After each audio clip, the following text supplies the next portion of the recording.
74 start करते हैं जी। Kaif 1 FAR 1 का आवाज़ सही आ रही है? कह दें किसी को। अच्छा जी, लेक्चर ले लिया था कल वाले? होमवर्क में क्या था? क्यों नहीं किया? कितने बच्चों ने होमवर्क किया है? चलो, यूनिवर्सल वाला सवाल नहीं आता, ट्रैंगो वाला नहीं आता, टेस्ला वाला हो गया, गैलेक्सी वाला हो गया, कोई मसला मसाइल, प्रोविजन का मसला है किस में? यूनिवर्सल में।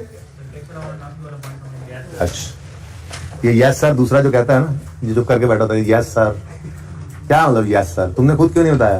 कोई बोले ना यस सर कि मतलब मैं भी पढ़ के आया हूँ यार, ये समझाया तो है आपको वैसे मैंने।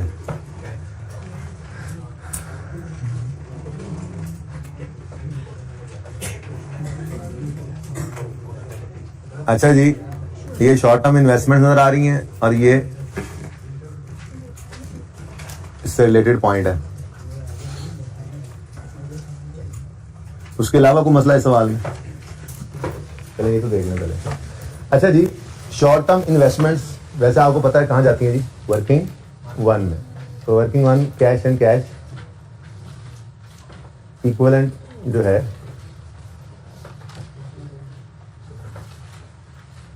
क्लोजिंग ओपनिंग, इसमें आपको पता है कैश आता है, शॉर्ट टर्म इन्वेस्टमेंट्स आती हैं वगैरह वगैरह, ठीक है। अब ये शॉर्ट टर्म इन्वेस्टमेंट 48 और 60, हम जैसे यहाँ पर कैश एंड बैंक में आना था, वैसे ही यहाँ पर शॉर्ट टर्म इन्वेस्टमेंट में भी आ जाना था। नॉर्मली तो ऐसा ही होता है, लेकिन एक छोटी सी वर्किंग हमें करना पड़ी। ये नजर आएगा बिल्कुल ना? एक वर्किंग जो भी नंबर हो इसका, वो क्या है? एडजस्टमेंट नंबर 7 में कहता है short term investment amounting to 35 million are readily convertible to cash. अब कैश एंड कैश इक्विवेलेंट का मतलब ही क्या बताया था आपको पहले दिन? कैश और उससे मिलती जुलती चीजें, ठीक है। कैश नहीं है, तकरीबन कैश। अब उसने शॉर्ट टर्म इन्वेस्टमेंट तो लिख दिया, लेकिन इसके अंदर उसने आज खुद बता दिया कि जो बिल्कुल तकरीबन कैश जिसको कह सकते हैं, वो पिछले साल के एंड पे 20 था, इस साल के एंड पे 35 है, ठीक है ना। इसका मतलब जो शॉर्ट टर्म इन्वेस्टमेंट सवाल में गिवन है एज पर क्वेश्चन, सारी की सारी वो शॉर्ट टर्म ही नहीं है। तो शॉर्ट टर्म तो है, लेकिन वो सारी की सारी रेडिली कन्वर्टेबल इनटू कैश नहीं है।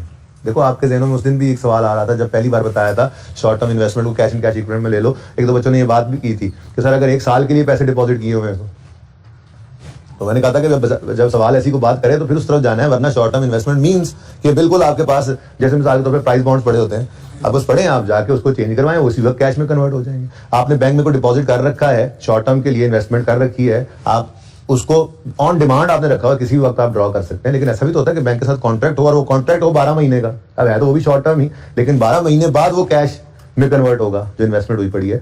तो ऐसी सिचुएशन जब तक सवाल खुद ना कहे हम नहीं अज्यूम करते, खुद से अज्यूम नहीं कर लेते, ठीक है ना। आप सवाल ने खुद बता दिया कि टोटल तो है 60 और 48 की इन्वेस्टमेंट, लेकिन इसमें से रेडिली कन्वर्टेबल इनटू कैश कितनी है? 35 और, यानी मैं यूं कह लूं ना कि 35 में इधर लिख लूं ज्यादा बेहतर है, 35 और 20, यही है। क्या मतलब? जिनको मैंने लेकर जाना है कैश एंड कैश इक्विवेलेंट में, तो जो रेडिली कन्वर्टेबल नहीं है वो, ये चलो यूं कर लो, लेस कर लो, रेडिली कन्वर्टेबल ऐसे ही लगे तो रेडिली कन्वर्टेबल कितना भाई? 35 और 20, ये तो चली जाएंगी इधर 35 और 20 कैश एंड कैश इक्विवेलेंट में। जो बाकी बच गई कितनी बच गई? 28 और 25, इनको आप ले आओ short term investment income, short term क्या इन्वेस्टमेंट इनकम लिख दूं, इन्वेस्टमेंट इनकम के लेजर में ले आओ, ठीक है जी। जैसे कोई भी इनकम का लेजर होता है वैसे ही ये इनकम का लेजर बना लो, ठीक है। और ये ऐसे जैसे कोई रिसीवेबल एसेट होता है ऐसे ही ये इन्वेस्टमेंट भी एसेट ही है, ठीक है। साल के स्टार्ट में हमारे पास ओपनिंग एसेट कितना पड़ा है? 28, क्लोजिंग में ये एसेट कितना है? 25। इनकम के लेजर में कैश इस तरफ आता है, अच्छा कैश डेबिट इनकम क्रेडिट, ठीक है। तो यहाँ पर क्या आएगा जी? इन्वेस्टमेंट इनकम, ठीक हो गया। आगे वो कहता है investment income for the year amounted to 6 million, तो फिर कैश क्या आ गया? 9 रुपीज। अब इन्वेस्टमेंट इनकम को आपने ऑपरेटिंग एक्टिविटीज में आप शुरू करते हैं पीबीटी से, ठीक है, उसमें आप adjustment for non cash items करते हैं, ठीक है। तो मुझे बताएं प्रॉफिट की फिगर तक आते आते अगर वो कह रहा है कि investment income for the year 6 million है, तो प्रॉफिट तक आते आते ये अदर इनकम ऐड हुई होगी, क्या करोगे आप, लेस कर दोगे इन्वेस्टमेंट इनकम को, 6 रुपए, ये लेस हो गया, ठीक है ना। उसके बाद फाइनेंसिंग एक्टिविटीज में जाकर आप, सॉरी इन्वेस्टिंग एक्टिविटीज में जाकर आप कैश रिसीव फ्रॉम इन्वेस्टमेंट या शॉर्ट टर्म इन्वेस्टमेंट लिख लें, ठीक है, cash receive from short term investment, और यहाँ पे लिख दिया आपने 9 रुपये पॉजिटिव, ठीक है ना। बिल्कुल वैसे ही है बेटा, जैसे देखे ना हम स्टेटमेंट ऑफ कैश फ्लो जो बनाते हैं उसमें ऑपरेटिंग एक्टिविटीज में सबसे पहले पीबीटी लिखते हैं, फिर adjustment for non cash items करते हैं, मोटी मोटी बातें यहाँ लिख देते हैं, ठीक है ना। Adjustment for non cash items बल्कि इधर की बजाय इधर लिखिए,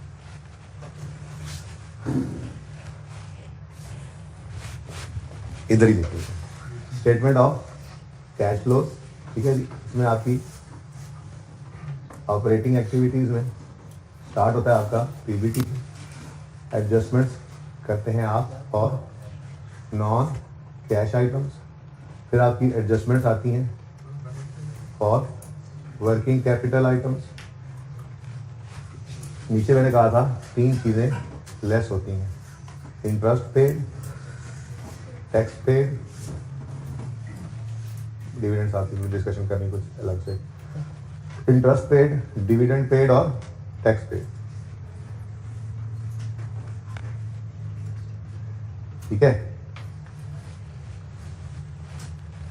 अब तरतीब ये होती थी, नॉन कैश आइटम को यहां पर रिवर्स कर देते थे, जैसे मिसाल के तौर पे इंटरेस्ट एक्सपेंस प्रॉफिट तक आते आते क्या हो चुका होता है, माइनस हो चुका है, तो हम कहते थे जी इंटरेस्ट एक्सपेंस को कर दो ऐड, ठीक है, और इंटरेस्ट पेड को यहां से माइनस कर दो, ये बात समझ आती है।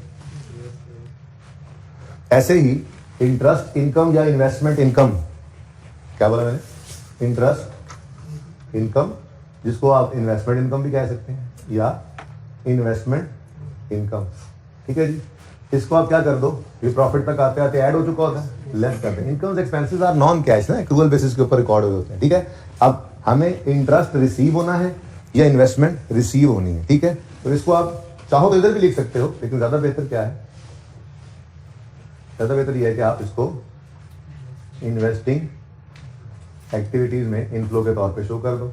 हम यहाँ पे लिख सकते हैं कैश रिसीव फ्रॉम इन्वेस्टमेंट्स, ठीक है जी।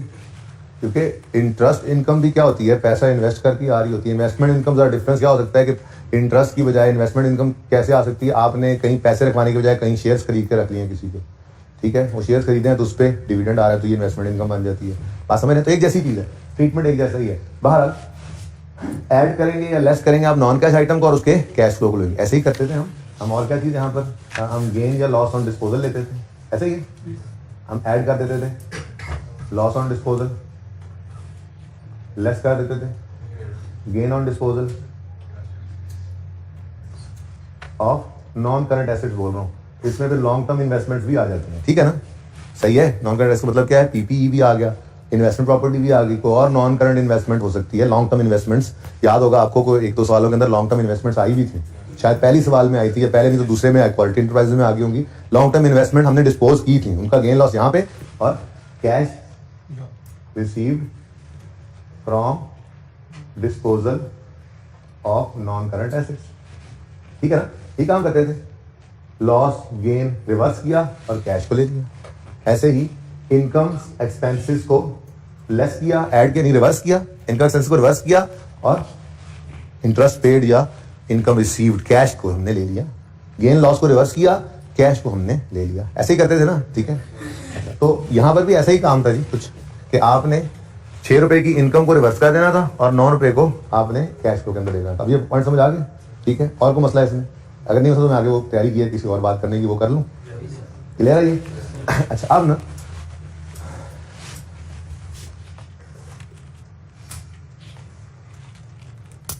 दो चीजें मैं ऐसी हैं जिनको लिखने लगा हूं यहां पर, आज तक कभी टेस्ट नहीं हुई, मुश्किल है कि टेस्ट हो, लेकिन एहतियातन कर लेने में हर्ज कोई नहीं, ठीक है ना। तो किसी होमवर्क के सवाल में, टेस्ट के सवाल में मैं डाल दूंगा, फर्क कोई मसला कोई नहीं है। ट्रीटमेंट बिल्कुल वैसा जैसा आपका इंटरेस्ट एक्सपेंस का।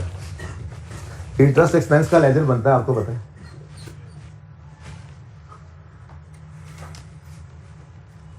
जिसमें इंटरेस्ट प्रीपेड तो होता नहीं है, ठीक है ना, पेएबल की बात ही कर लेता हूँ, ठीक है।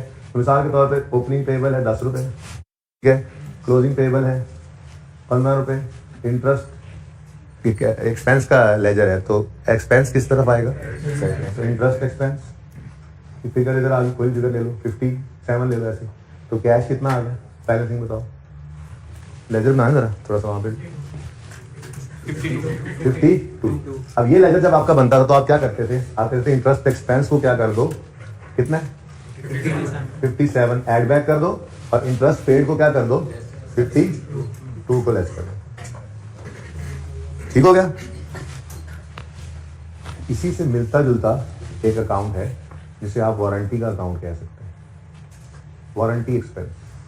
वारंटी एक्सपेंस क्या होता है जी, वारंटी एक्सपेंस कहते हैं आपने कोई चीज़ बेची है, वो चीज़ बेचकर आपने कहा है कि साल के अंदर अंदर आपको खराब होगी तो हम सही कर देंगे, तो इसमें भी अंदाजे की बुनियाद पे ना, आप मिसाल के तौर पे आपने दिसंबर के अंदर कुछ चीज़ें बेची हैं, अब आपका अंदाजा एक होगा, उस अंदाजे की बेस, इसको प्रोविजन फॉर वारंटी भी कहते हैं, ठीक है ना। जैसे provision for डेप्शन, provision for accumulation को प्रोविजन कहते होते थे, प्रोविजन फॉर डाउटफुल डेट, अंदाजे होते हैं ना, ठीक है। तो ये भी एक अंदाजे की बुनियाद पे एक्सपेंस रिकॉर्ड करते हैं हम। जैसे साल के एंड पे हमने चीज़ें बेची, हमें शक है कि हो सकता है इसमें से इतने सही होने आ जाए, तो चूंकि सेल इस पीरियड में की है, तो मैचिंग कॉन्सेप्ट क्या कहता है, तो आपको रिलेटेड एक्सपेंस को भी इधर रिकॉर्ड करना चाहिए। तो हम एक अंदाजा लगाकर, हम नॉर्मली एक अंदाजा अपनी सेल कितने % सही होने आ जाते हैं, हम एक्सपेंस रिकॉर्ड करते हैं। आपने ये नहीं करना, आपको वारंटी कैलकुलेट करने की जरूरत नहीं है, IAS 37 FAR 2 में है। मैं सिर्फ एहतियातन एक बात कर रहा हूँ कि आपको सारा डाटा देकर ये लेजर बनवा लें तो भाई ये वारंटी एक्सपेंस बिल्कुल इंटरेस्ट एक्सपेंस जैसा है। इसमें ओपनिंग पेएबल हो सकता है, ओपनिंग प्रोविजन, ठीक है, कोई एग्जाम्पल ले लें 5 रुपये का, क्लोजिंग प्रोविजन, क्लोजिंग पेएबल बोल रहा हूँ मैं, इसको वारंटी पेएबल कह सकते हैं। तो क्लोजिंग पेएबल बिल्कुल वैसे ही आप इसको ले लें 12 रुपये। अब अगेन एक्सपेंस का लेजर है, तो एक्सपेंस ने आना है क्रेडिट साइड पे, नाम बस हो जाएगा इसका वारंटी एक्सपेंस। तो अंदाजे की बुनियाद पे कुछ भी कर लो आप, 28 रुपये कर लो, ठीक है। तो कैश क्या आ गया, बैलेंस है 21। 100% सेम है लेजर, तो ट्रीटमेंट भी 100% सेम है। इसलिए कह रहा हूँ अभी तक आया कभी नहीं, आना चाहिए भी नहीं, लेकिन अगर कभी आ जाए तो कोई मसला नहीं है भाई, सारा डेटा देगा आपको। बस ध्यान क्या रखना है आपने, वो ऐसी बात करेगा कि warranty expense for the year, या कह दे वारंटी फॉर द पीरियड, तो फॉर द पीरियड एक्सपेंस हुआ करता है, और एज ऑन भी बता सकता है, warranty is provision for warranty as on this date, तो एज ऑन ओपनिंग क्लोजिंग होंगे। बस ये थोड़ा सा ध्यान रखना है अंग्रेजी का। लेजर के अंदर सारा डेटा देगा आपको, कैलकुलेट करने की जरूरत नहीं होगी। आपने ये लेजर बना लिया, अब इस लेजर के अंदर ट्रीटमेंट बिल्कुल सेम है। प्रॉफिट की फिगर तक आते आते बिल्कुल इस जैसा, प्रॉफिट की फिगर आते आते लेस हो चुका है तो ऐड कर दो वारंटी एक्सपेंस, कितना है 28, और यहाँ जहाँ लेस कर रहे थे यहाँ पर लेस लिख दो वारंटी पेड। बात समझ आ गई, कितना 21। एक और चीज भी इस तरह की हो सकती है, बिल्कुल इनसे आइडेंटिकल, और वो है ग्रेचुटी। ग्रेचुटी कहते हैं जी आपके पास जो लोग काम करते हैं, आपके एम्प्लॉइज, ठीक है जी, जब वो छोड़कर जाते हैं तो आप उनकी सर्विसेज के, जो उन्होंने सर्विसेज दी आपको, उसके इनाम के तौर पे आप उनको एक हैंडसम अमाउंट इकट्ठी पे करते हैं, ठीक है ना। अब ऑर्गेनाइजेशंस ये नहीं करती हैं कि जब एक दम से वो निकले तो सारे पैसे इकट्ठे उस वक्त एक्सपेंस आउट करें। अगेन मैचिंग कॉन्सेप्ट आ जाता है। अगर सर्विसेज अगले ने 50 साल दी हैं आपको ऑर्गेनाइजेशन को, तो ये एक्सपेंस भी 50 साल पे बांटो ना, बात समझ रहे हो। अब एक अंदाजे की बुनियाद के ऊपर ये एक्सपेंस भी रिकॉर्ड हो रहा था, इसको प्रोविजन फॉर ग्रेचुटी भी कहते हैं, लेकिन मैं ग्रेचुटी पेएबल ही कह रहा हूँ आपको, बिल्कुल 100% सेम, बिल्कुल 100% सेम। ओपनिंग पेएबल होगा, अंदाजे की बुनियाद पर हमने कहा जी पिछले डेढ़ घंटे तक के 15 रुपये का एक्सपेंस, अंदाजे की बुनियाद पर हम एक्सपेंस रिकॉर्ड कर देते हैं। तो इस दफ़ा हम अंदाजे की बुनियाद पे ठीक एक्सपेंस रिकॉर्ड करते हैं, इसको कुछ भी अज्यूम कर लो 32 ऐसे, और क्लोजिंग पेएबल आ रहा हो 18 रुपये, कैश बता दो 29। ये सब मैंने ऐसे अज्यूम की डेटा को, ठीक है ना। ये मैक्सिमम क्या हो सकता है जी, आपको ना बैलेंस शीट सवाल में गिवन हो, उसमें लिखा हो ग्रेचुटी, प्रोविजन फॉर ग्रेचुटी, इसका नाम provision for warranty, provision for gratuity भी हो सकता है, ठीक है ना। तो लिखा हो ग्रेचुटी पेएबल या provision for gratuity, balance sheet में लायबिलिटीज में नजर आ रहा हो आपको, ये क्या बला है, कोई बला नहीं भाई, एक लायबिलिटी है, बस बना लो, लेजर बना लो। फिर सवाल में ही आपको बताएगा वो एक्सपेंस फॉर द ईयर क्या है, तो कैश निकाल लेना। जब बताएगा कैश इतना पेड है तो एक्सपेंस निकाल लेना। ये दोनों चीजें जब निकल आए आपकी, तो आगे वही ट्रीटमेंट है। प्रॉफिट की फिगर तक आते आते ग्रेचुटी एक्सपेंस क्या हो चुका होगा? फॉर द ईयर एक्सपेंस जो लेस हुआ था उसको एड बैक कर दोगे 32 और लेस कर दोगे ग्रेचुटी पेड। बात समझ आ गई? कितना? ये जो ब्लू लिखे हैं ना, ये आज तक कभी टेस्ट नहीं हुए फिलहाल आईकैप में, होने भी नहीं चाहिए, लेकिन अगर हो भी जाएं तो आप जहन में बस ये रखना, ग्रेचुटी और वारंटी बिल्कुल इंटरेस्ट जैसा लेजर बनाएंगे और बिल्कुल वही 100% ट्रीटमेंट कर देंगे, इंटरेस्ट एक्सपेंस जैसा लेजर बनाएंगे। ठीक है, इधर एडिशनल बात थी। अच्छा भाई, इस सवाल के अंदर और को मसला है तो बताएं, कितनों ने सवाल अटैम्प्ट किया हुआ है? कितनों ने अटैम्प्ट किया? इतने कम ने, बाकी ने पास नहीं होना, अगली बार करेंगे अटैम्प्ट। अच्छा जी, इस सवाल को प्लीज प्लीज प्लीज कोई मसला हो तो देख लीजिएगा। अच्छा भाई, हमें दीगर तुमने सवाल किया था, ये बड़ा सवाल किया तुमने, हो गया था बाकी सवाल? कोई और क्वेश्चन नहीं है? श्योर, छोड़ दो इसको।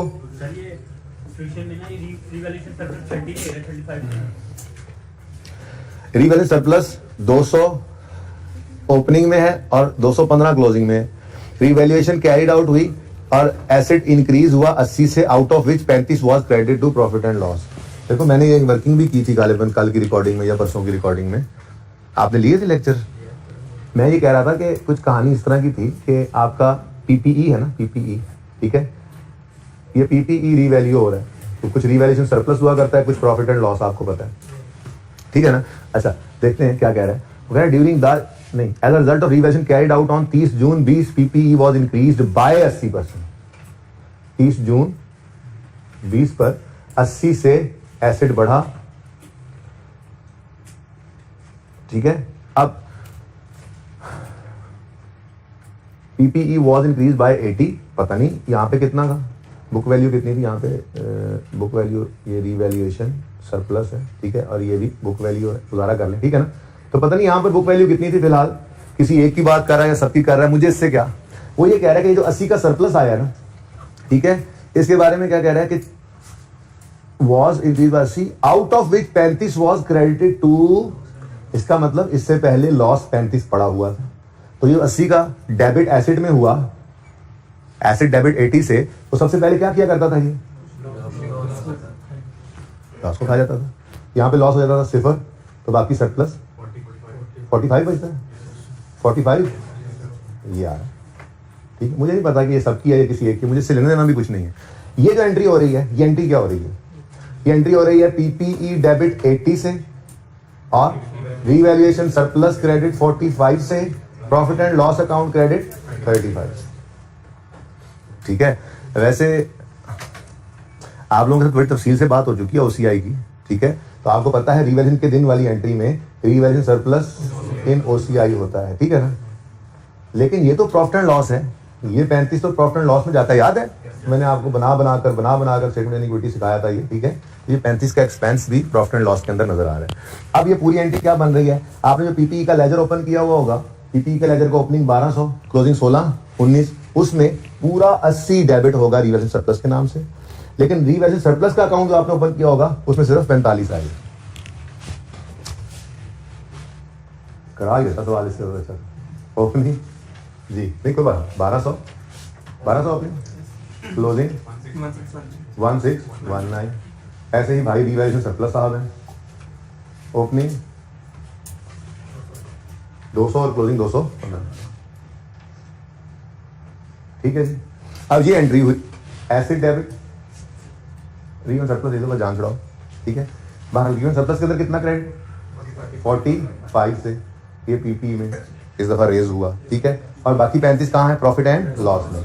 अब जो प्रॉफिट एंड लॉस के अंदर 35 पड़ा है, ये प्रॉफिट की फिगर तक आते आते माइनस हो चुका है, क्या ये कैश आया है, नहीं माइनस हो चुका है, नहीं हो चुका सोच, ठीक है बेटा, ठीक है, क्या हो चुका है, प्रॉफिट एंड लॉस क्रेडिट हो चुका है, ये पीएनएल में एक प्रॉफिट एक गेन रिकॉर्ड हो चुका है, बोलो क्या ये कैश है, क्या कैश आया गया, ओ भाई एसेट पड़ी महंगा कर दिया हमने, ये तो अनरियलाइज्ड गेन कहते थे हम इसको, ठीक है ना। तो भाई ये 35 प्रॉफिट की फिगर तक आते आते जो ऐड हुआ है इसको क्या करना पड़ेगा, लेस, तो हम लेस कर देंगे, रीवैल्यूएशन लॉस का रिवर्सल लिख दो, जो मर्जी लिख दो, ठीक है, यहां पे बस 35 हो, ठीक हो गया, ये डन, वो भी डन, और इसकी कहानी तो हो गई खत्म। फिर equipment having fair value 240 was acquired by issuing 2 million shares, ये भी एक एडजस्टमेंट मजे की थी, इन्होंने 2 मिलियन शेयर इशू किए, तो शेयर कैपिटल अकाउंट के साथ इसकी एंट्री होनी थी, PPE debit share capital credit, यानी ये भी कैश में नहीं आना था, ठीक है। उसके बाद तीसरी एडजस्टमेंट थी, फुल्ली डेप्रिशिएटेड एसेट जो है वो बिका है 8 मिलियन का, जिसमें से 3 आउटस्टैंडिंग है। तो मैंने कहा था फुली डेप्रिशिएटेड है तो कुछ भी यहाँ से मत निकालो, तो जिद करते हो लिखने की तो लिखो डिस्पोजल में 0, बुक वैल्यू 0 है, क्योंकि फुली डेप्रिशिएटेड और एसेट अकाउंट बुक वैल्यू पे बन रहा है ना, तो ये 0 डिस्पोजल अकाउंट में डेबिट होगा और 8 मिलियन क्रेडिट होगा, तो पूरा 8 मिलियन गेन है। अब गेन तो 8 मिलियन का रिवर्स हो जाएगा, लेकिन उस 8 में से किधर गया, 5 आ गया है, 3 अभी नहीं आया, ये तो एडजस्टमेंट की हुई है हमने इसमें, ठीक है ना। तो बाकी सवाल तो मेरे ख्याल में ठीक था। डेप्रिसिएशन भी सवाल के अंदर गिवन थी, डेप्रिसिएशन आपको सवाल में दे रहा है, डेप्रिसिएशन उठाकर यहाँ पर लिख लेनी थी आपने। फिर इन्वेस्टमेंट प्रॉपर्टी आ गई, उसके बाद फाइनेंशियल चार्जेस की बात होगी, उसके बाद शॉर्ट टर्म इन्वेस्टमेंट की, तो सवाल खत्म है। इसके अंदर अगर कैश बैलेंसिंग फिगर होगा तो एडिशन होगा, इसी तरफ ही आएगा वो पूरी, ठीक है।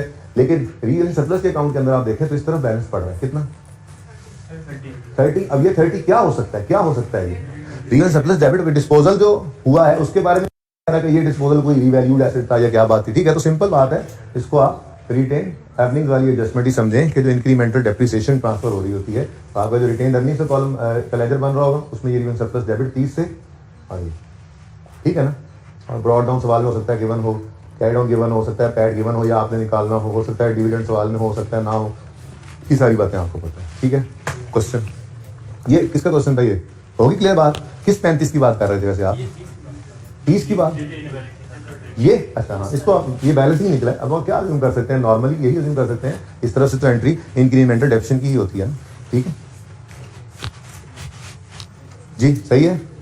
कोई और क्वेश्चन, छाड़ दो कैश फ्लो जानो। कल क्वेश्चन जो क्या था नहीं समझ आया, सोल्यूशन मैंने जो करवाया था वो समझ आया था। क्वेश्चन नंबर 3 कौन सा 3, ट्रायंगो, तुम मुझे से ना करो, तुम्हें जैसे सिखाया वैसे करो सुकून से, ओके।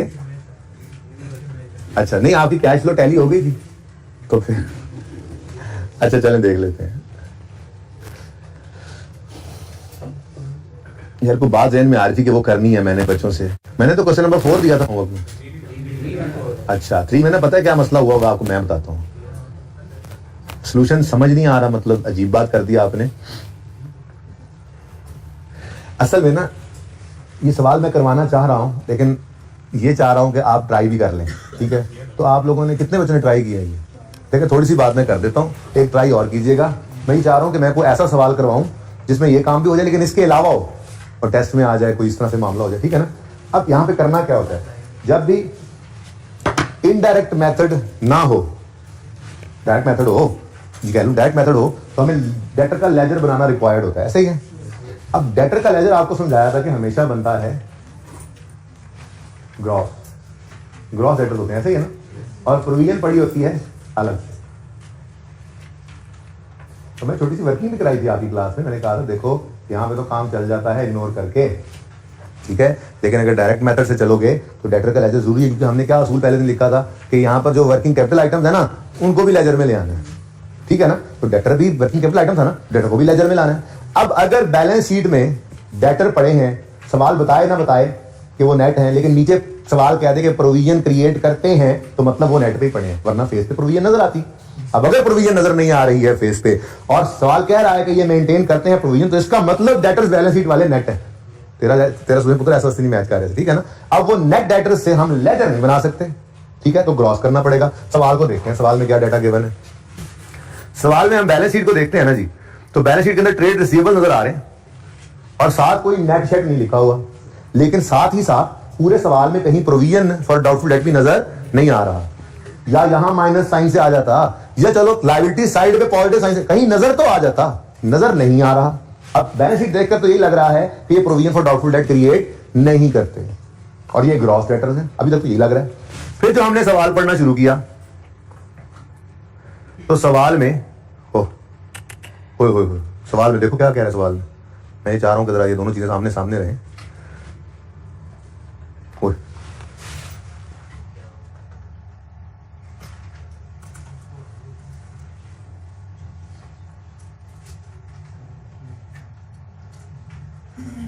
अच्छा जी, अभी तो देखें भाई, ट्रेड रिसीवेबल्स आपके बैलेंस शीट में नजर आ रहे हैं 68,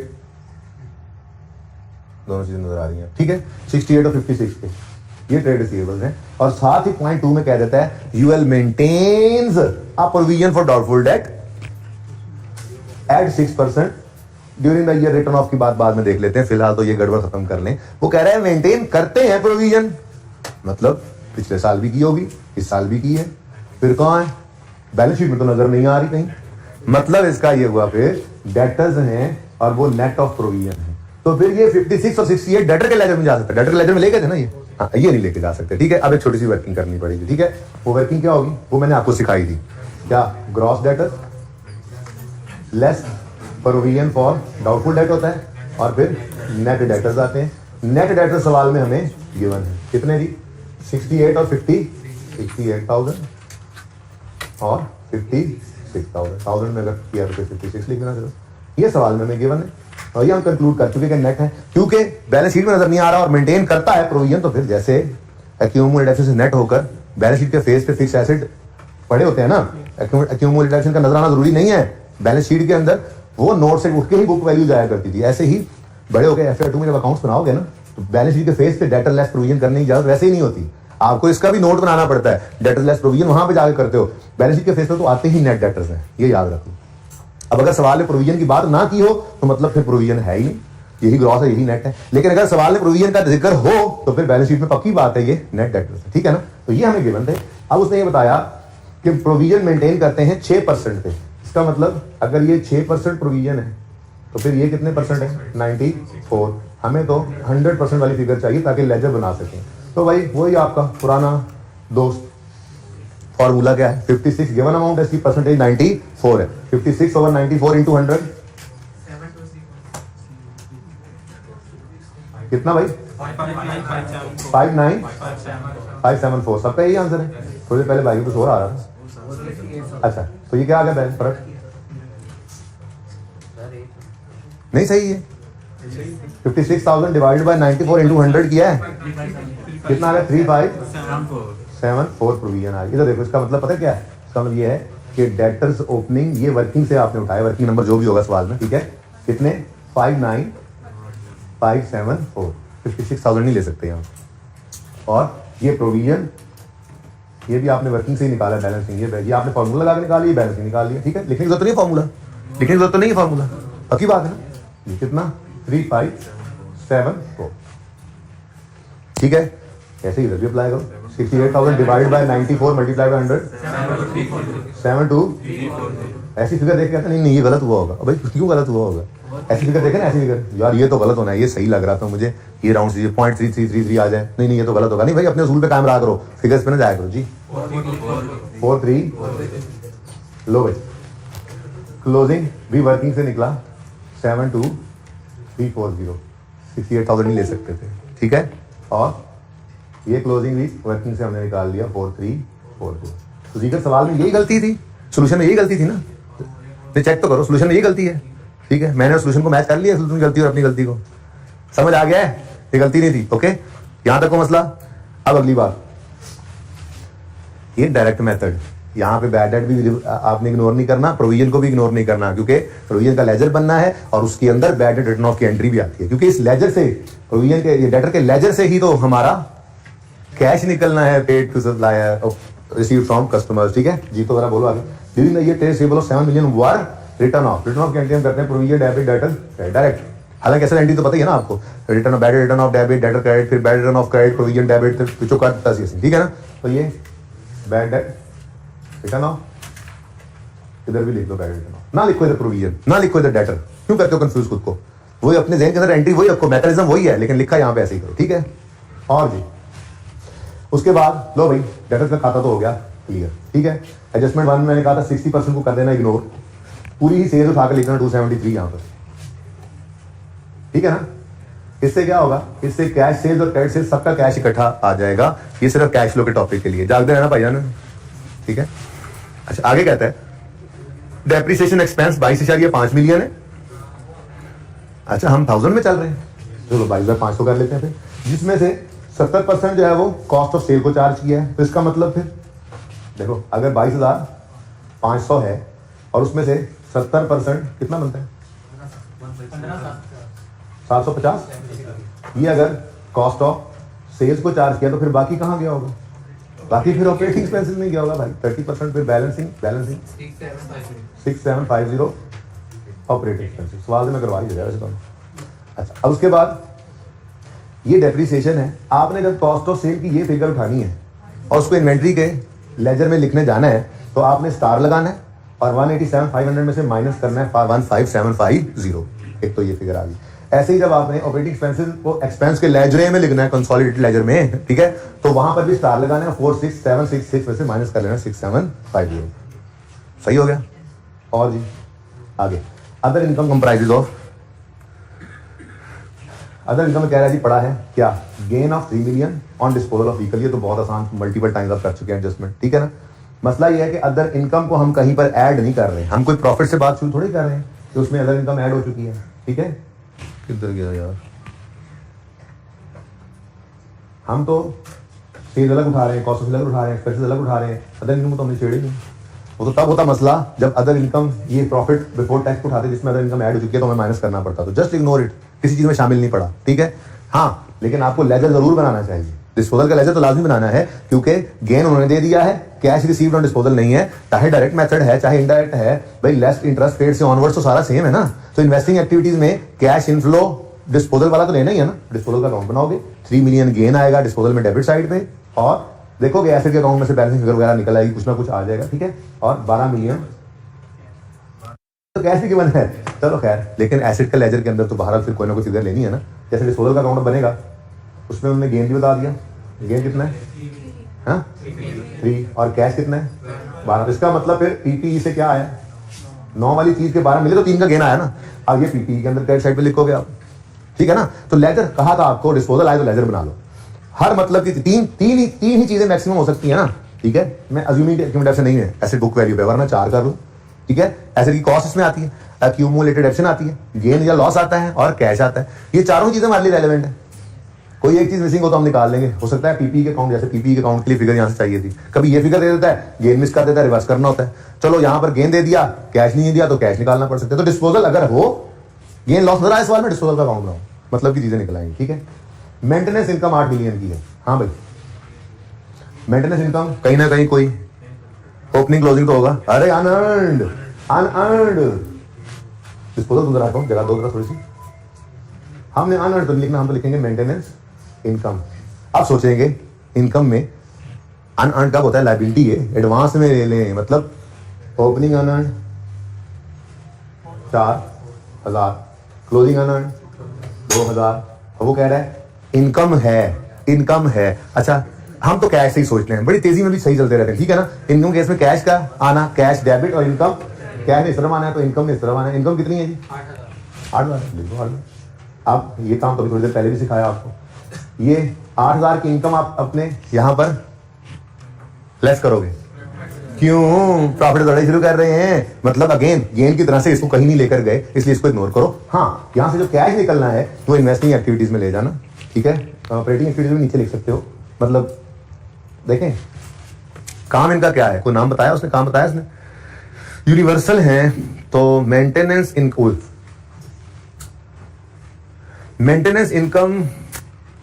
इनकी सेल अलग से आ रही है, वो अदर इनकम में पड़ा है ना। उसका मतलब ये है कि इनकी कोई मेन कोर एक्टिविटी की इनकम तो ये नहीं होनी, इसलिए मैं नहीं चाहता कि इसको आप ऑपरेटिंग एक्टिविटीज में शो करें। Cash receive from customer, cash paid to supplier, cash paid for expenses के साथ आप ये भी यूज करें, इसको भी शो करें, मेंटेनेंस इनकम के कैश को। बेहतर है इसको आप इन्वेस्टिंग एक्टिविटीज में शो कर दें, तो ठीक है ना। नहीं समझे बात, दोबारा क्या बोलना है, डायरेक्ट मेथड है यार, डायरेक्ट माना होगा। ये मिटा दूं, ये टैक्स वाला है ना।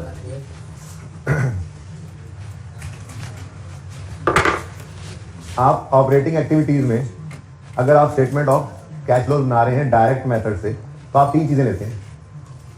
Cash receive from customer positive, cash paid to supplier negative, cash paid for expenses negative. तो मैं ये कह रहा हूं कि आप यहां पर cash receive from investment income करने की बजाय बेहतर क्या है, इसको इन्वेस्टिंग एक्टिविटीज में जाकर लिखें, ठीक है ना। क्योंकि ये हमारी ऑपरेटिंग एक्टिविटीज हैं। और अदर इनकम में मेंटेनेंस इनकम का पड़ा होना ये एक निशानी दे रहा है कि हमारी main core activity maintenance services देना नहीं है, वरना वो रेवेन्यू में होता ना। ठीक है, तो एक निशानी मिली मुझे। बहरहाल कोई नहीं, इतनी छोटी मोटी गलती माफी मिल जाती अगर यहाँ को लिख भी गया तो, लेकिन लिखना सही नहीं है वैसे मेरे हिसाब से, क्योंकि अदर इनकम में जो चीज पड़ी है वो हमारी मेन कोर एक्टिविटी की इनकम नहीं है। जब मेन कोर एक्टिविटी की इनकम नहीं है तो ऑपरेशंस के अंदर उसको क्यों शो कर रहे हैं, उसको इन्वेस्टिंग एक्टिविटी ही कह देंगे। ठीक है ना, बहरहाल अगर किसी ने यहाँ पर लिख भी लिया है तो कोई इतना बड़ा जुर्म नहीं जी, कोई बात नहीं, मैं भी कह रहा हूँ कि लिख भी लिया तो कोई इतना बड़ा जुर्म नहीं है। ठीक है, मैंने अपनी राय दे दी मैंने। ठीक है जी, आगे चलते हैं। कोई और चीज रह गई हो, सवाल तो करवा ही है तुम लोगों ने मुझसे। डिस्काउंट ऑफ 10 पर डिबेंचर, अदर इनकम में पड़ा डिस्काउंट, तो बस एक इनकम है, आप उसको रिवर्स कर दें। नहीं, हमने इनकम कहीं से ली ही नहीं है। ठीक है ना, हाँ ये कह रहा है कि रिडीम हुए हैं during the year, debentures redeem हुए हैं। रिडीम होने का मतलब पता है क्या है, मैंने कहा था ये 100% लोन की तरह से है। ठीक है, तो ये लोन है तो लोन रीपे होता है। बैंक से 1000 रुपये लिया, बैंक को 1000 रुपये में से 100 रुपये वापस किए। ठीक है, किसी बंदे से 1000 रुपये लिया, उसको 100 रुपये वापस किए, फर्क क्या है, लाइबिलिटी है, रीपे किया, दैट्स इट। ठीक है ना, तो जो मैंने आपको कहा था लोन की तरह से लेजर बनाओ, तो ये रिडीम हुए हैं ना जो, तो वो आपको नजर आएगा कि नजर क्या आएगा, देख लो डिबेंचर्स 20,000 से 18,000 रुपये आ गए हैं, मतलब कुछ रीपे हुआ है लोन, तो उसको कहते हैं रिडीम होना। क्या कहते हैं जी, जिन लोगों को हमने पैसे लेकर डिबेंचर्स इशू किए हुए थे ना, वो तुड़वाने आ गए। मुख्तलिफ औकात में डिबेंचर्स इशू करते रहते हैं, तो जो पुराने इशू किए हुए होंगे, जिनको मिसाल के तौर पर 5 साल के लिए किसी को डिबेंचर्स दिए हुए थे, यानी कि उनसे लोन लिया हुआ था, उनके 5 साल पूरे हो गए साल में, और उन्होंने आके अपने डिबेंचर्स रिडीम करवा लिए, तो जस्ट रीपेमेंट ऑफ लोन ही है। बहरहाल क्योंकि ज़्यादा बच्चों ने नहीं किया हुआ तो मजीद मैं डिस्कशन नहीं करता, ट्राई करना, और आखिरी एडजस्टमेंट को फिर मैं देख भी लूंगा, मजीद डिस्कस करना हुआ रिडेम्पशन वाली को। तो ठीक है, वैसे बच्चा कुछ नहीं आज इसके अंदर, कितनी उसी मेहनत आती है, सारे डिस्कस करा दें।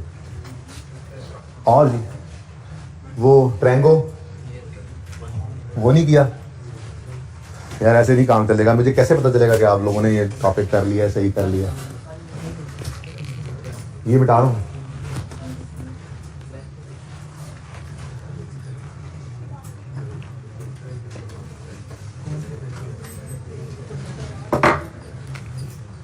यार वैसे ना अब ये होमवर्क पढ़ना है। क्वेश्चन बैंक कौन सा है, ठीक है, ये universal limited, question bank number ट्रैंगो। अच्छा, सिंध रोबोटिक्स दिया था मैंने, मर्दान सॉफ्टवेयर दिया था एक दफ़ा, वो कितने बच्चों ने अटेम्प्ट किया है, ऐसे नहीं काम चलेगा। अच्छा, आप दोनों मेथड साथ साथ चलाएं, आपको बच्चे थोड़े ही अब आप नहीं अब आपको डायरेक्ट मेथड सिखाया तो अब इनडायरेक्ट से दूर रहें। क्यों दूर रहे भाई, आप पता है आपको, बस ठीक है, पहले आपको दूर रखा डायरेक्ट से, इनडायरेक्ट में पक्के हो गए। डायरेक्ट तो आसान था, मुश्किल चीज़ आप पहले सीखा करते हैं, आपको पता है आसान चीज़ बाद में किया करते हैं। ठीक है ना, तो वैसे बहुत अफसोस की बात है। कौन सा है वो, 8 है, क्या नाम बोला बेटा, अब ये ना माफ़ी नहीं है। ठीक है, अब माफ़ी नहीं है, अब कल मैं ये होमवर्क चेक करूंगा। देखो ये है ओल्ड, ये भी है ओल्ड, ये भी है ओल्ड, तो एक नया सवाल भी तो होना है, वो मैं दे रहा हूँ। मुझे नहीं पता, ये चारों सवाल करने बहुत सुस्ती होगी भाई। 3 छुट्टियां करके आए हैं, सुने, 3 छुट्टियां करके आए हैं, करके कख नहीं आए। कल वाला सवाल जो क्लास में करवाया था वो किया था करके। अच्छा, एक बहुत अहम बात चुका है, मैं भी सोच रहा था कितनी देर से करनी है, मैंने याद नहीं आ रही थी, अभी जरा बताना इंटरेस्ट की और डिविडेंड की प्रेजेंटेशन, अगर मैं भूल जाऊँ तो फाइनेंसिंग एक्टिविटी में भी आ सकती है, बताता हूँ। अभी ट्रैंगो आपको होमवर्क में दे दिया, नार्टन को रहने दे, ऐसे ही फजूल सा है, खाम खा लेंथी सवाल है कुछ भी नहीं। हॉट सॉस हो गया था, उन्होंने सारे कह गए सर, कितने बच्चों ने हॉट सॉस को अटेम्प्ट किया हुआ है, चेक करो फनकारियाँ इनकी। और तू भी पढ़ ले, बिठाना पढ़ ले। ये वैसे कुछ ज्यादा ही नहीं पढ़ दिया हमने।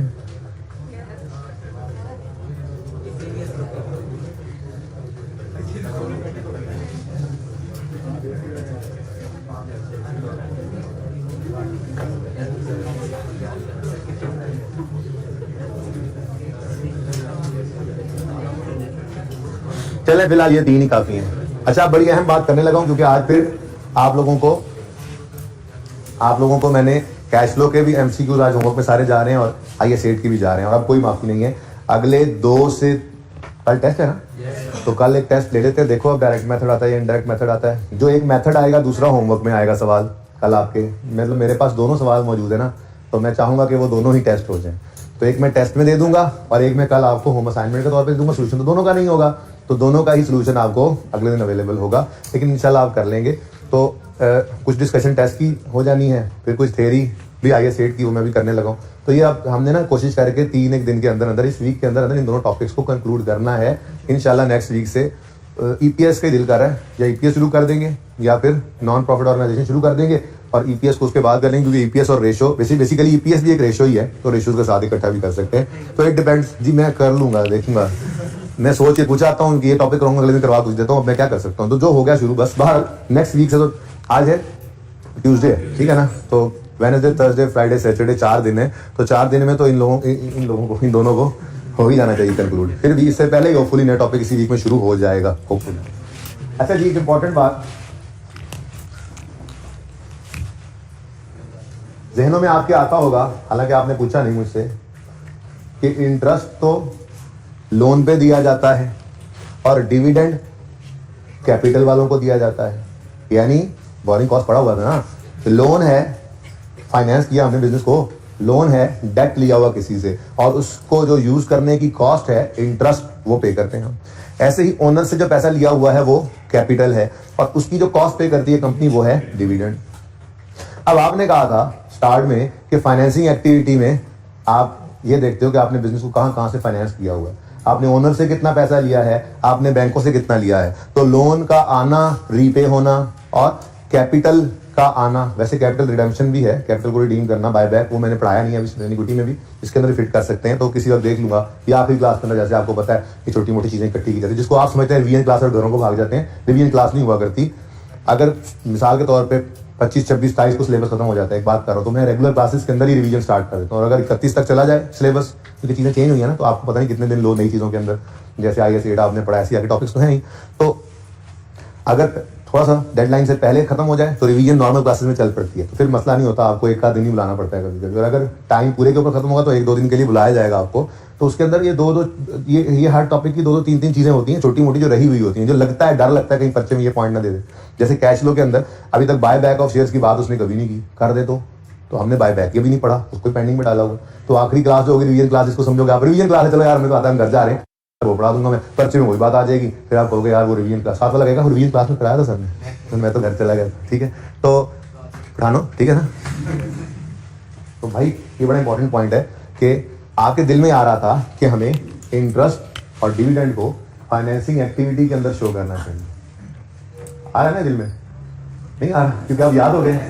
देखो ना, लोन रिसीव्ड या रीपेड फाइनेंसिंग एक्टिविटी में आता है, और फ्रेश कैपिटल ये फाइनेंसिंग एक्टिविटी में आता है। अब जैसे फिक्स एसेट का खरीदने का कैश भी इधर आ रहा है और बेचने का कैश भी इधर आ रहा है, तो आपके दिल में आनी चाहिए बात कि जब लोन लिया या रीपे किया तो उसका कैश फाइनेंसिंग एक्टिविटी में, तो इंटरेस्ट भी तो लोन की ही कॉस्ट है, इसका जाना भी इधर शो करें।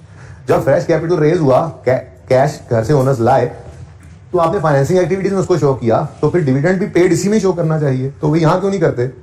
तो भी उसका जवाब ये है कि स्टैंडर्ड ने ना हमें इसकी ऑप्शन दी हुई है, ठीक है। स्टैंडर्ड हमें ये ऑप्शन देता है कि आप इंटरेस्ट को और डिविडेंड को चाहो तो ऑपरेटिंग एक्टिविटीज में, लेकिन ये देख लो यहाँ पे ना असल में एक बात लिखी हुआ करती है, अगर आप कभी फॉर्मेट्स देखें ना फुल फ्लैज, इसमें अंग्रेजी लिखी थी, मैंने तो आपकी जान छुड़ाई हुई ना, जगह जगह रोक के नहीं ब्रेक लगा, ये यहाँ पे ये लिखो, यहाँ पे लिख लो, वरना इससे ऊपर ना यहाँ पर ये सारी चीजों का टोटल होता है, वो जो भी फिगर होती है उस फिगर के आगे लिखा जाता है कैश फ्लोज फ्रॉम ऑपरेशन, ठीक है। और फिर ये 3-4 चीजें लेस करके एंड पे लिखा होता है net cash flows from operating activity. And पे क्या लिखा होता है जी? Net cash flows from operating activity. तो ये मतलब कहने का ये है कि ऑपरेशन हम फिर भी अलग ही रखते हैं और तीनों को अलग से नीचे माइनस किया करते हैं, 3-4 चीजें होती हैं, ठीक है। लेकिन कहने का मतलब ये है कि आपको ये भी दिल में आ सकती है ना कि जी हम इधर ही क्यों शो कर रहे हैं, तो भाई बात भी सही है, दिल में आनी भी चाहिए। तो उसके अंदर ना भाई ऑप्शन है स्टैंडर्ड की तरफ से, ठीक है, हम इधर भी शो कर सकते हैं, हम इधर भी शो कर सकते हैं, लेकिन हमने पहले दिन से इसको यहाँ पे शो किया तो यहीं शो करते रहे, ठीक है। अब अगला मसला आता है, क्योंकि ऑप्शन है तो आई की भी मर्जी है। अब MCQs के पॉइंट ऑफ व्यू से एक मसला आता है, वो मसला ये होता है कि MCQs के पॉइंट ऑफ व्यू से जब आपसे सवाल पूछे तो आपने क्या अज्यूम करना है, उसको आपने हमेशा इसको इधर रखना है, वरना नहीं, ठीक है ना। मैं तो MCQs पढ़ाता हूँ, ये बात समझ आ गई है कि ये हमारे पास क्या है, ऑप्शन है। आप चाहो तो इसको फाइनेंसिंग एक्टिविटी में शो करो, इन दोनों के कैश ये पे होने को, ठीक है ना। आप इनको चाहो तो ऑपरेटिंग एक्टिविटीज के एंड पे शो करो, चाहो तो फाइनेंसिंग एक्टिविटीज में शो करो, आपकी मर्जी है, ठीक है, क्योंकि ये स्टैंडर्ड की तरफ से हमें ऑप्शन दिया गया। ये मैं देखता हूँ जरा, हमारे इन नोट्स के अंदर शायद ये बात मिसिंग है, मैं आपको वैसे बता देता हूँ, मैं आईके की बुक से ही पढ़ा देता हूँ ये बात।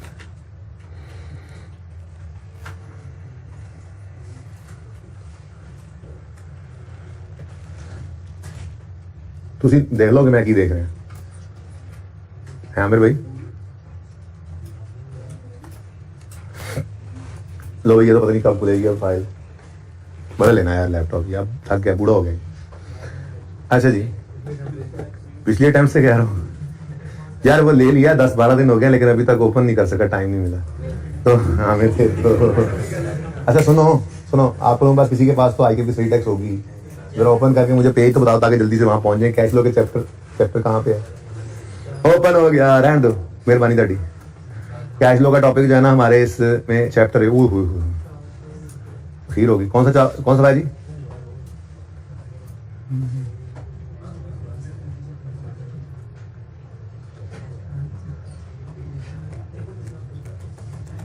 कौन सा चैप्टर बोला था अभी मैंने?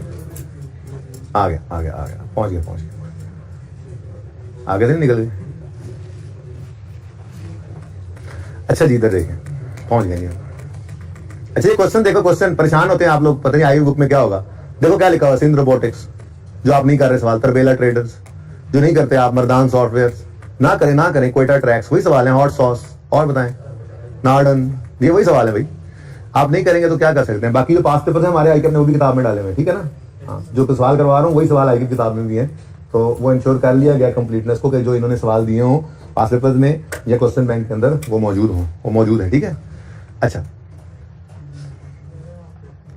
जो मैं आपको बात पढ़ाना चाह रहा हूँ ना, वो स्टैंडर्ड से ओपन करके पढ़ा देता था, लेकिन यहाँ से बेहतर है अपनी किताब से। जरा पॉज करें यार, आमिर भाई ढूंढ तो लूँ मैं, तो हवाई जहाज ना करना जी please.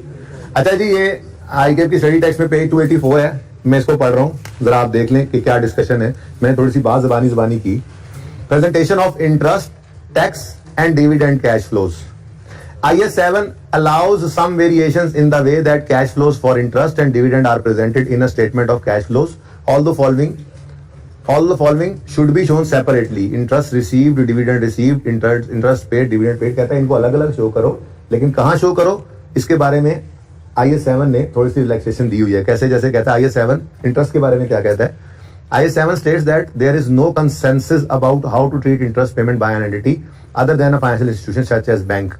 Interest payment may be classified as either an operating cash flow because they are deducted when calculating operating profit before tax। कहता है इसको या तो ऑपरेटिंग कैश फ्लो के तौर पे ले लो या a financing cash flow because they are costs of obtaining finance. आप चाहो तो इन्हें ऑपरेटिंग कैश फ्लो में रख लो, चाहो तो इन्हें, अब ये IS 7 ने इजाजत दी है, तो कोई माई का लाल ये नहीं कह सकता हमें कि आपने इंटरेस्ट को ऑपरेटिंग एक्टिविटी से नीचे, इंटरेस्ट एक्सपेंस को, इंटरेस्ट पेड को क्यों माइनस किया, फाइनेंसिंग में क्यों नहीं लिया, ऐसे कोई भी नहीं कह सकेगा, ठीक है ना, ये याद रखना। हालांकि आईके आगे कहने लगा है कि हम इस सिलेबस में फाइनेंसिंग में यूज करेंगे, लेकिन हम नहीं करेंगे। क्यों भाई? हमें स्टैंडर्ड ने कहा है और कोई भी इसको गलत कह ही नहीं सकता, ठीक है। आगे वो कहता है in examples of statement of cash flows in appendix two IS 7 interest paid is shown as separate line item with in cash flow from operating activity. This approach is therefore used here. अच्छा, अब वो कह रहा है, आगे कह रहा है मैंने फॉलो किया है स्टैंडर्ड IS 7 के अपेंडिक्स की एग्जांपल्स, वो स्टैंडर्ड के अंदर ना एग्जांपल्स भी होती हैं, जिसके अंदर स्टैंडर्ड ने अपनी एग्जांपल में इंटरेस्ट को ऑपरेटिंग एक्टिविटीज में शो किया है, इसलिए मैं भी इसको ऑपरेटिंग एक्टिविटीज में शो करूंगा, ठीक है ना। This approach is therefore used here. पहले क्या कहा उसने, IS 7 ने ऑप्शन दिया है कि इंटरेस्ट को चाहो तो ऑपरेटिंग एक्टिविटी में शो करो, चाहो तो फाइनेंसिंग में शो करो। क्योंकि IS 7 स्टैंडर्ड ओरिजिनल ने अपनी एग्जांपल में उसको ऑपरेटिंग में माइनस किया जैसे हम करते हैं, तो मैंने भी यहां पर यही किया, ठीक है, जस्टिफाइड। हम तो वैसे ही ये करते हैं, यहां पे हमारा और आईके का कोई इख्तिलाफ नहीं होगा। बड़े सवालों में तो वैसे ही आपने कभी नहीं ना सोचना इस बात को, बस याद है आपको इंटरेस्ट पेड और डिविडेंड पेड माइनस होते हैं नीचे, दैट्स इट। मैं सिर्फ MCQs के लिए ये इतनी देर से डिस्कशन कर रहा हूं, ये ठीक है ना। अच्छा, आगे डिविडेंड और इंटरेस्ट रिसीव हो तो उसके बारे में वही बात कर रहे हैं। इंटरेस्ट और डिविडेंड अगर रिसीव हो रहा है तो अदर इनकम होती है ना, किसी के शेयर खरीदने में तो डिविडेंड आ रहा है, कहीं पे इन्वेस्टमेंट की, अभी इन्वेस्टमेंट इनकम यहाँ पे मिटा दी थोड़ी देर पहले, मैंने यहाँ पे बनाया था, यहाँ मिटा के होमवर्क लिखा है, वो इन्वेस्टमेंट इनकम, उसकी ट्रीटमेंट क्या, interest and dividend received may be other classified as operating cash flow और इन्वेस्टिंग कैश। इतनी बात सिर्फ ना हाईलाइट करो, इधर देखो, अब लंबी बात क्या हो, because they are minus from, ये वो छोड़ो यार, बस ऐसे देखो। कहता है जी interest payment may be classified as either an operating cash flow or a financing cash flow. That's it. इतनी बात ही बोली थी ना मैंने, ठीक है। अब आगे वो कहता है कि चूंकि स्टैंडर्ड की एग्जांपल्स में उसने इसे ऑपरेटिंग कैश फ्लो में यूज किया है, इसलिए मैं भी शो किया, इसलिए मैं भी यहां पर शो करूंगा। बात समझ आ गई? यानी हमारे वाली ही ट्रीटमेंट स्टैंडर्ड ने भी की हुई है, हमारे वाली ट्रीटमेंट ही आईकेएफ के सॉल्यूशन में भी है, कोई मसला नहीं है, ठीक हो गया। आगे वो इंटरेस्ट इनकम की बात करता है और डिविडेंड इनकम की। Interest received and dividend received may be classified as either operating cash flow और इन्वेस्टिंग कैश फ्लो, ठीक है जी। In examples of statement of cash flow in IAS 7, interest received and dividend are shown as applied in cash flow from investing activities. This approach is therefore used here. कहता है जी इस case के लिए interest receive अगर हो या investment receive अगर हो, ये थोड़ी देर पहले मैंने अभी आपको क्या कहा, इसको इन्वेस्टिंग एक्टिविटी में लाओ, मेरे ख्याल में वो तो लिखा हुआ होगा, तो वही मिट गया है, वो भी मिट गया, लिखा हुआ है कि मिट गया? नहीं नहीं नहीं, ये क्या है? Investment income. इन्वेस्टमेंट इनकम ही है ना। इन्वेस्टमेंट इनकम कहां से, क्या दो ही शक्लें हो सकती हैं, कहीं पे पैसा रखवा के इंटरेस्ट कमा रहे हो या किसी के शेयर लेके डिविडेंड कमा रहे हो, वही इन्वेस्टमेंट इनकम होती है। थोड़ी देर पहले मैंने यहाँ पे लिख दिया, ठीक है, ये तो इत्तेफाक से लिख दिया। आईकेएफ क्या कह रहा है, आप चाहो तो उसको उधर भी लिख सकते हो, इसलिए बुक के सोल्यूशन में वहां पे भी लिखा हुआ है, ठीक है ना, ऑपरेटिंग एक्टिविटीज में। ओके, किसने सवाल किया था यहाँ पे? बुक के सोल्यूशन में ये लिखा हुआ है, कुछ बोला था यार यहाँ से? हाँ, तो क्योंकि स्टैंडर्ड की इजाजत है तो दोनों सोल्यूशन ही सही है, कोई गलत दुनिया कोई ताकत गलत नहीं कह सकती दोनों में से किसी एक को, ठीक है ना। लेकिन आईकेएफ ने क्या कहा, ये मैं क्यों डिस्कशन कर रहा हूँ, क्योंकि एमसीक्यूज के जवाब के अंदर आप इस तरह से नहीं पूरी कैश फ्लो बना सकते। वो सिर्फ आपसे पूछ ले एमसीक्यूज के अंदर कि ये कौन से वाले सेक्शन में जाना है, तो आप अपने हिसाब से ऑपरेटिंग लिख दो और वहां पे वो ना हो, ऑप्शन ही ना हो, तो फिर गड़बड़ ना हो जाए। इसलिए सिर्फ एमसीक्यूज के पॉइंट ऑफ व्यू से छोटा सा रट्टा लगवाऊंगा, बस वो याद रख लेना, वरना कैश फ्लो जैसे बनवानी सिखाई है वैसे ही बनानी है, ठीक है ना। वो कहता है जी इंटरेस्ट और डिविडेंड पेड की बात करता है कि इंटरेस्ट और डिविडेंड पेड, जो इंटरेस्ट पेड होता है वो हम ऑपरेटिंग एक्टिविटी में शो करते हैं, और इंटरेस्ट रिसीव होता है जो, उसे इन्वेस्टिंग में। आप ना करो शो इन्वेस्टिंग में, आप बेशक उसको वहां कर दो, कोई मसला नहीं है। लेकिन आईकेएफ कह रहा है कि चूंकि स्टैंडर्ड की एग्जांपल के अंदर इसे इन्वेस्टिंग में शो किया गया, इसलिए हमने भी इसको यहां पर ही शो किया हुआ, ठीक है। डिविडेंड पेमेंट क्या करो जी, इसको फाइनेंसिंग कैश फ्लो भी कह सकते हो और इसको component of cash flow from operating activities, यानी ऑपरेटिंग एक्टिविटीज में भी इसको लेकर आ सकते हो, ठीक है। आप इसको ऑपरेटिंग एक्टिविटी कहो या इसको cash flow from financing activity कहो, आपकी मर्जी है, ठीक है जी। आगे कहता है in examples of statement of cash flow in IAS 7, dividend paid are shown as line item with in cash flow from financing, therefore this approach is used here, ठीक है। तो बीच वाला जो था ना वो फॉर एमसीक्यूज, अब मैं यूं लिख देता हूं, फॉर एमसीक्यूज, सिर्फ ये रट्टा फॉर एमसीक्यूज लगाना है आपने, ठीक है, कि इंटरेस्ट पेड जो है उसको आपने कहां शो करना है, ऑपरेटिंग एक्टिविटीज में, और डिविडेंड पेड, डिविडेंड पेड को आपने डिविडेंड पेड को आपने फाइनेंसिंग एक्टिविटी में, ये काफी है वैसे तो रट्टा, ठीक है ना। बाकी तो वो दूसरी बात है ना कि इन्वेस्टमेंट इनकम हो, इन्वेस्टमेंट इनकम रिसीव करो या डिविडेंड इनकम रिसीव करो, ये तो अलग हो गया ना थोड़ा सा, ये तो दोनों पेमेंट्स ही ना, पेमेंट्स ये रिसीट्स की बात है, ठीक है ना। तो इनको उसने इन्वेस्टिंग एक्टिविटी में शो किया हुआ, ठीक है, और सही है ना। तो इसको तो हम भी वैसे इन्वेस्टिंग एक्टिविटी में लाएंगे ना नेचुरली, ये तो हम भी इन्वेस्टिंग एक्टिविटी में ले आए थे, जैसे मैंने आज बात की थी यार इसको इन्वेस्टिंग एक्टिविटी में ले आओ, यानी कि आपने कहीं इन्वेस्टमेंट कर रखी होती है, आपको इन्वेस्टमेंट इनकम रिसीव हो जाती है, आपको डिविडेंड इनकम रिसीव हो जाती है, आ गए तुसी, ठीक है, अच्छा बैठ जाओ। तो ये बात सुन ली, आगे वो आगे सेट नहीं पढ़ाने देंगे मुझे यार, ठीक है। तो भाई रट्टा क्या लगाना है, रट्टा क्या लगाना है, ओनली फॉर एमसीक्यूज। हम कैश फ्लो का तैयार कर चुके हैं टॉपिक, यहाँ पे सिर्फ ये बात कर रहा हूँ कि चूंकि स्टैंडर्ड ने इन तीनों में ऑप्शन दिया है। इंटरेस्ट के बारे में क्या कहते हैं, इंटरेस्ट पेड को चाहो तो ऑपरेटिंग एक्टिविटी में लो, चाहो तो फाइनेंसिंग में लो। स्टैंडर्ड ने क्या, आईकेएफ ने क्या कहा, क्योंकि स्टैंडर्ड ने उसे ऑपरेटिंग एक्टिविटी में शो किया हुआ है, हमने भी ऑपरेटिंग एक्टिविटी में शो किया हुआ है, ठीक हो गया। आगे कहता है डिविडेंड पेड को आप चाहो तो ऑपरेटिंग एक्टिविटी में शो करो, चाहो तो फाइनेंसिंग में। फिर कहता है स्टैंडर्ड ने अपनी एग्जांपल में से फाइनेंसिंग में शो किया हुआ है, इसलिए हमने भी फाइनेंसिंग में शो किया हुआ है अपनी किताब में। आप बेशक इसको ना यूज करें, आपने ऐसे ही कैश फ्लो का सवाल करना है, ये ओनली फॉर एमसीक्यूज याद रखने वाली बात है, ठीक है ना। फिर इन्वेस्टमेंट इनकम हो रिसीव या डिविडेंड इनकम हो रिसीव, तो इनको आप इन्वेस्टिंग एक्टिविटीज में ले जाना, ठीक है। तो ये 3 पॉइंट्स आप याद रख लो बस, ठीक है, ओनली फॉर एमसीक्यूज। इंटरेस्ट को ऑपरेटिंग एक्टिविटीज में, इंटरेस्ट पेमेंट को, और डिविडेंड पेमेंट को फाइनेंसिंग एक्टिविटी में, और डिविडेंड या इन्वेस्टमेंट रिसीव हो इनकम तो उसको इन्वेस्टिंग एक्टिविटी में, ठीक है ना। अब जरा ऐसे एमसीक्यूज पर नजर डालते हैं। टैक्स की बात फिलहाल करने की जरूरत नहीं है, ठीक है, फिलहाल जरूरत नहीं महसूस कर रहा।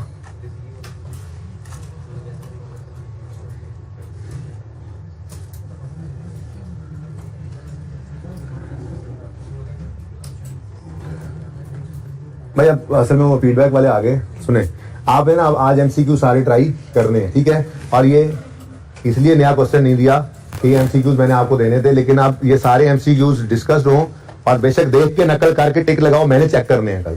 भाई कल क्लास के बाद नाका लगेगा, मेरे यहाँ से पहले सारे वो बच्चे बाहर हों जिनके रजिस्टर पर ये 3 सवाल हल ना हुए हों और जिन्होंने अपने रजिस्टर पर ही एमसीक्यू नंबर 1 के आगे ऑप्शन 2 के आगे ऑप्शन इस तरह करके ना लिखा हुआ हो, ये भी चेक करना है। All MCQs, I don't know, all MCQs of, जी बिल्कुल, सिर्फ ABC लिख सकते हो ना, लिखते हैं। और मुझे नहीं पता, बड़े चुप करो। ऑल एमसीक्यूज ऑफ IAS 8 और IAS 7, ठीक है जी। अल्लाह हाफिज।